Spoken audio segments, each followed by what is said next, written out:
Aba, Miss Raisa May Dizon, may binabalikan, ano? At isa pala ito sa mga dahilan kung bakit nagkaroon ng bagong karakter. Ito pong or bakit ibinalik ito pong karakter na ito ni Miss Raisa May. So, ito rin po yung isa sa mga dahilan kung bakit hindi po masyado munang nagiging kakaroon sila ng close contact nitong si Bimbi tuwing live, di ba? Kasi si Miss Raisa May Dizon pala ang nagre-represent dito po sa isa sa pinakamalaking brand na meron po ngayon ang Eat Bulaga. So, yun ang ating pag-uusapan maya-maya lang. But before that, the strategic character revival. Kung napansin ninyong muling binuhay ng Eat Bulaga, ang iconic character ni Raisa May Dizon na si Miss Topsy.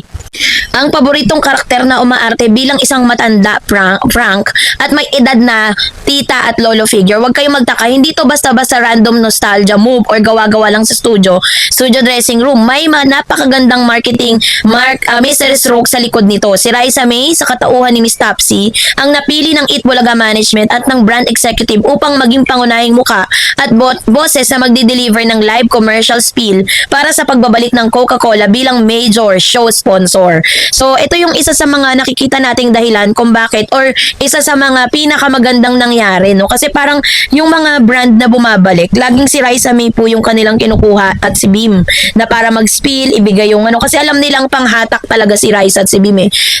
Bakit si Miss Topsy at hindi ang normal na Raisa May? Upang ganap na maunawaan ang mga pagganap sa likod ng eksenang ito, kailangan i-dissect natin kung bakit ang karakter ni Miss Topsy ang pinakamatagumpay na vessel para sa isang napakalaking brand campaign. So, sa Gen Z vibe kasi, diba, sa standard spiel delivery ay high impact comedy and wit, friendly and casual authority, charm and recall, ay high entertainment recall and nostalgia. Nagsimula si Raisa May bilang Aling Maliit. Isa sa kanyang mga pinakasikat na segments ay ang pagganap bilang mature na karakter na may sariling pagpananaw sa buhay. Ang pagbabalik ni Miss Topsy ay agad na nagpatingkad sa nostalgia factor para sa mga loyal na Davercards viewer na nakasubaybay sa kanya mula noong bata pa siya. Kaya naman sa modernong henerasyon ng television, ayaw ng mga tao sa mga pilit at boring na commercial interruption or skip ad energy. Kapag ang isang sponsor at spiel ay binigay sa pamamagitan ng isang nakatutuwang character act, hindi kasi mabilis lipatan ng channel, di ba? Parang siya yung nagiging nagiging set to stay yung mga tao. Ang audience ay nananatiling nakatutok dahil sa komedya. Kaya naman ito yung parang ginagawa nilang strategy para talagang yung mga tao ay manatili doon po sa segment na iyon. So, yung organic product placement, ang pag-inom o pagbanggit sa brand ay nagiging natural na bahagi ng sketch sa halip na mukhang binabasa lang mula sa teleprompter. And of course, the family-centric vibe. Ang brand na Coca-Cola ay laging nakatutok sa salo-salong pamilya at saya tuwing tanghalian. Ang karakter ni Miss Topsy na nagpapakita ng ugaling Pinoy, tita, na mahilig sa kainan at kwentuhan, ay 100% alignment sa core message ng sponsor. Para sa Gen Z marketing breakdown, bakit genius move ito? Sa larangan kasi ng Gen Z branding at media consumption, ang ginawa ng Eat Bulaga at ng sponsor ay tinatawag na character-driven native advertising. So, ang memeable moment, ang bawat expression, galaw at hirit ni Miss Topsy habang hawak ang produkto ay madaling i-clip ng netizen para maging TikTok content, Facebook Reels at traditional na TV commercial ay nagkakaroon ng libreng second life sa social media. Kaya naman para sa mga seniors parents na natutuwa sila sa husay ni Raisa na umarte bilang matanda. Para sa Gen Z youth, naaliw sila sa campy at energetic style ng pag-deliver ng spiel. And of course, sa brand trust and legacy, ang pagbabalik ng isang giant brand sa Eat Bulaga ay nangangailangan din ng matinding pagtanggap mula sa viewers sa pamamagitan ng paggamit sa isa sa pinakamamahal na karakter sa show. Naging napakainit at positibo ng pagtanggap ng publiko sa muling pagtatambal nito. Pero sa performance check, paano dinala ni Raisa May ang segment? Hindi kasi madali na magpalit ng karakter mula sa pagiging modern teenager patungo sa isang komikong matanda sa loob lamang ng ilang segundo sa live TV. Pinamala si Raisa May ang kanyang pagiging seasoned child star turned versatile artist, di ba? So dahil po dito sa kanyang physical comedy, yung paglakad niya, paghawak sa bewang at pagbabago ng boses habang inaalok ang malamig na inumin na nagpapakita ng kanyang mataas na acting EQ or yung kanyang katalinuhan, dahil po dun sa kanyang mga adlib mastery dahil sa live broadcast at ang Eat Bulaga ay nakayanan niyang makipag-asaran sa ibang host, nang hindi nakakalimutan ang mga mahalagang linya ng sponsor. Yun din mismo magaling si Raisa May. That's the reason why maraming mga sponsors at maraming maraming mga commercial loads, no, na talagang mas pinipili si Raisa kasi sabi nga ng isang viewer, si Raisa po is matatawag nilang in, no? Siya po ay very in sa lahat po ng mga tagapanood, even sa mga teachers. In all forms, si Raisa at si Bimbi yung kanilang pinupuntahan, yung kanilang binabalik-balikan sa show. Kaya naman hindi po maikakailan na talagang malaki ang naiaambag ni Raisa at ni Bimbi sa loob mismo ng show na ito. Kaya imposible din yung sinasabi ng ilang mga fake news peddlers na si Raisa daw at si Bim ay paghihiwalayin, si Raisa at si Bim pinagbabawalan, si Raisa at si Bim ay yung titibagin na, which is not very true. Kasi yun po yung nagiging pusoy nila, nagiging pang come in, pang come on sa lahat ng mga sponsors na dating nawala, 'di ba? So yung pagbabalik na ito ng karakter ni Miss Topsy para sa malaking pagbabalik ng Coca-Cola sa Itbulaga, isa itong patunay na si Raisa May Dizon ay nananatiling isa sa pinakamahusay at pinaka-reliable na komedyante at brand endorsers, no, ng kanyang henerasyon. Hindi lang to basta pag-uulit ng lumang gawe sa iyong maayos, matalino at nakakatuwang marketing win na nagbibigay ng saya sa buong bansa. And of course, syempre, tuwan-tuwa din ang ilan sa mga host kapag si Raisa, pinapakita niya yung kanyang versatility. Ito yung isang bagay na gustong ma-adapt ni Bim dito kay Raisa. Kaya niyang umadapt, kaya niya na parang makisabay, 'di ba, doon sa kanyang mga, although matagal na sila magkakasama, pero iba pa rin talaga yung witty ng isang Raisa May. This is the reason why Miss Chris Aquino love Miss Raisa May dahil nakakasabay siya sa lahat. Isa rin sa mga nakikita nating pwedeng gawin, yung parang magkakaroon din ng bagong karakter si Bim. Bilang Mr. Topsy naman, pwede din, 'di ba? At yun yung dapat nating abangan, 'di ba? Kasi kailangan mabigyan din ng break si Bim kung ano yung ginagawa ni Raisa, kung saan hindi po mababali yung kanilang samahan or kanilang love team na nagpapasaya naman sa mga senior citizen kapag sila ay talagang nakikitang very sweet, 'di ba? Yun yung pinakamagandang vibe, Mr. and Mrs. Topsy character. Dito po sa pinakabagong episode. Luma man pero bago sa paningin ng ilan. Kasi yan ang gusto ng mga Gen Z Meron silang bagong panonoorin, bago nilang aabangan, 'di ba? So kaya naman mag-antay lang tayo kung ano pa yung pwedeng ibuga ng mga creatives diyan sa Itbulaga. So kayo, anong yung saloobin patungkol dito? Mag-comment kayo sa comment section. And that's it for today. For more videos, bakit nga ba si Raisa May Dizon lang ang may diskarte at karapatan dito po kay Bimbi Aquino Yap and vice versa? So yun ang ating pag-uusapan kasi may mga nagkakalat po ng mga kakaibang news, no, na parang itong si Mr. Bimbi ay siniship kay Miss Karen Aistrup. Oh my G. So yun ang ating pag-uusapan maya-maya about this one. Dahil meron pong isang Facebook post and ultimate maybe phenomenon, isang viral Facebook post at online discussion ang nag-iingay ngayon sa social media at feeds ng mga Pinoy netting at Gen Z chismis analyst. Sa gitna kasi ng iba't ibang intriga, usap-usapan at online shipping sa noontime shows, may nag-iisang tanong na paulit-ulit na lumilitaw. Bakit ba si Bimbi Aquino Yap lang ang may karapatan at bagay at tanging nakagagawa ng pambihirang galawan kay Raisa May Dizon? Ang dahilan kung bakit tinaguri ang si Raisa May lang ang bagay kay Mr. Bimbi. So sa madaling salita, ang kakaibang aura at level ni Raisa na si Bimbi lang ang nakakatapat at nakakasabay ay hindi lang dahil sa kilig. Sa itong kultura ng masterpiece na pinagsama ang magkaibang mundo at ng masa, appeal at ni Raisa at ng sheltered yet protective konyo charm ni Bim. So meron po kasing 5 core reason bakit kay Bim bilang match at nagseset ng standard si Raisa May Dizon.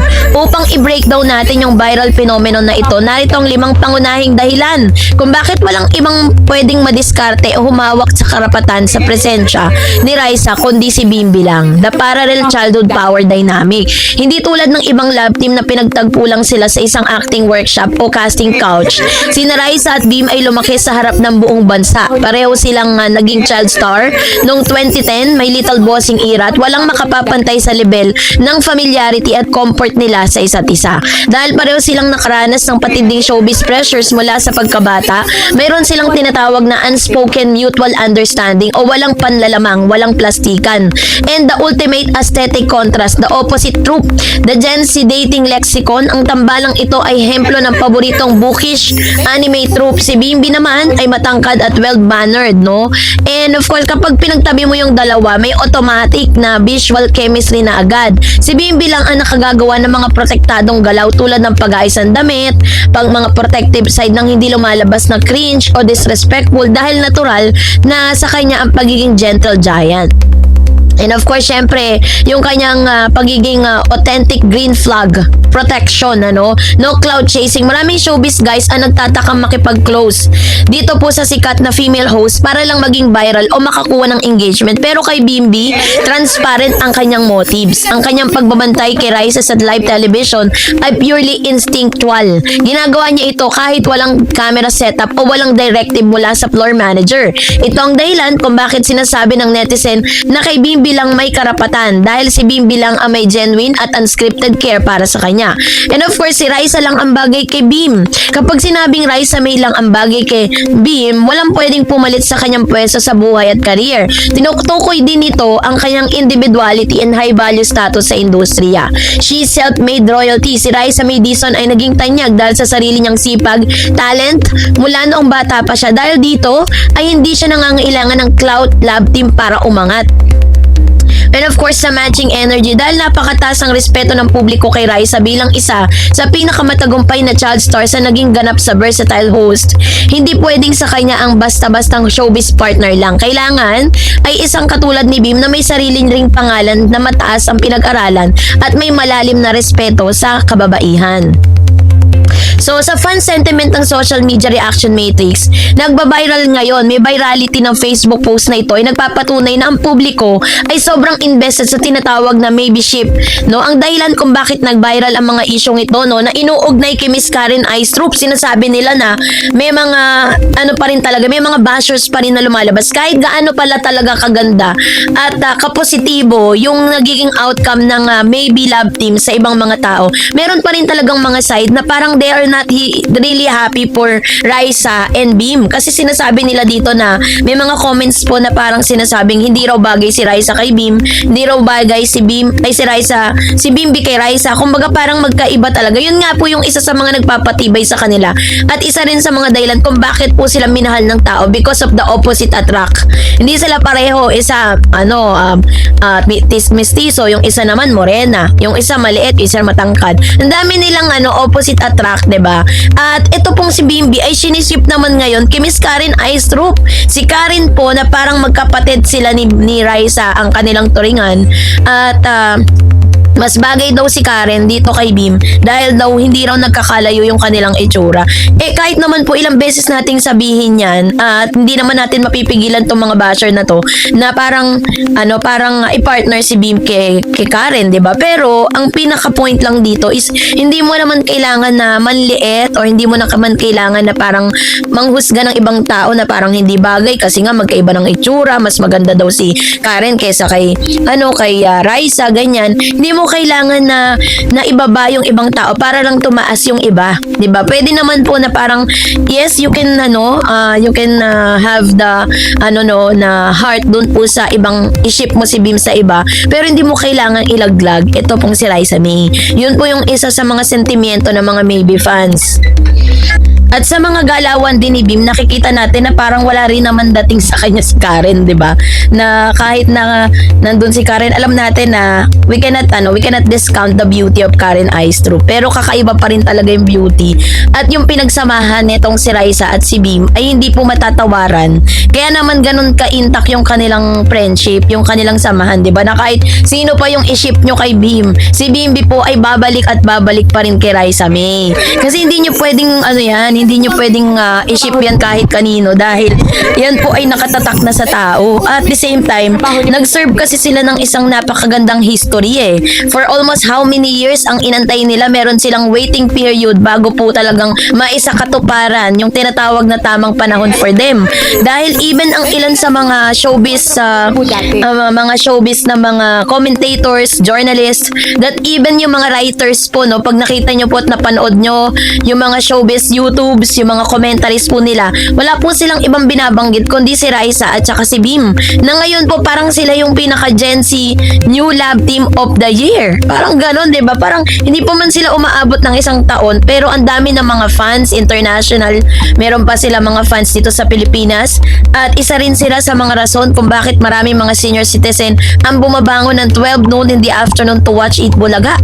Kaya naman napakahigpit ng labanan, 'di ba? Kung talagang i-ship niyo po si ito pong si Bimbi Aquino kay Miss dito kay Karen, 'di ba? And Karen is parang ano siya parang focus lang talaga siya sa work niya. Yun talaga yung kanyang ginagawa. At very talented din naman si Miss Karen Aistrup, diba?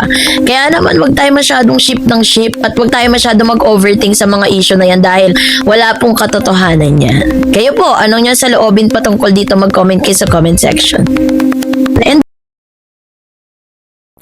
Miss Raisa May Dizon, abay tila baga si Mr. Bimby Aquino yap lang ang binigyan niya ng karapatan na gawin ito para sa kanya ng live. So yun ang ating pag-uusapan maya-maya lang. But before that, if you haven't subscribed, updates. Bago tayo magpatuloy, let's watch this short video clip.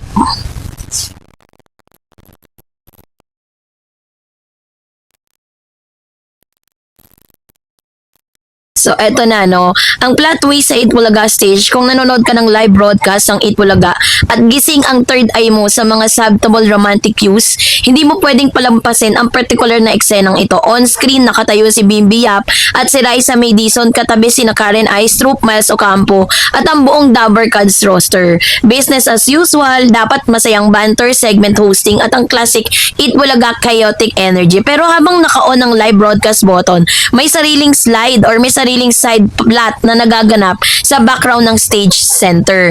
No, kaya hindi naman naka-crop top si Raisa May Dizon, pero kapansin-pansin ang matinding pagbabantay ni Bimby sa kasuotan nito. Pilit niyang ibinababa ang damit ni Raisa para masigurong walang maging wardrobe malfunction. At higit sa lahat, para siguraduhin hindi masisilipan ang kanyang pusod o anong parte ng kanyang tiyan. Sa mata kasi ng netizen at Gen Z viewers, hindi ito basta-basta friendly gesture. This wasn't just kuya energy or random politeness. The subconscious effort, the repetition, and the intense focus on Raisa's comfort gave major protective boyfriend energy. So sinasabi nga nila na ang galawan daw netong si Bimby at si Raisa, kulang na lang talaga aminin nila sa publiko what's going on between them, right? So ano nga ba yung anatomy of the scene? Ano ba ang totoong nangyari upang ganap na maunawaan kung bakit nag-viral ang topic na saninang matinding kilig overload ang eksenang ito ay kailangan i-dissect muna natin yung micro gesture at spatial awareness na ipinamalas si Bimby sa gitna ng live show.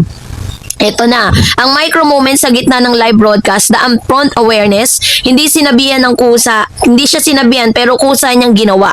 Sa live television, karamihan ng host ay nakatutok sa camera sa teleprompter o nagsasalita sa mic. Pero si Bimby, ang primary focus ng kanyang peripheral vision, yung dito sa gilid ng mata niya, ay si Raisa May. Hindi humingi ng tulong si Raisa at wala rin siyang sinabi.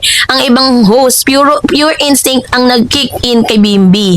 So, yung kanyang repeated adjustment gesture, hindi lang tuminsang pag-aayos nung nararamdaman niyang medyo umaangat o tumataas yung t-shirt blouse si Raisa habang nagje-gesture o gumagalaw sa stage. Agad na inabot ni Bim ang daylayan ng damit nito at pilit na ibinababa.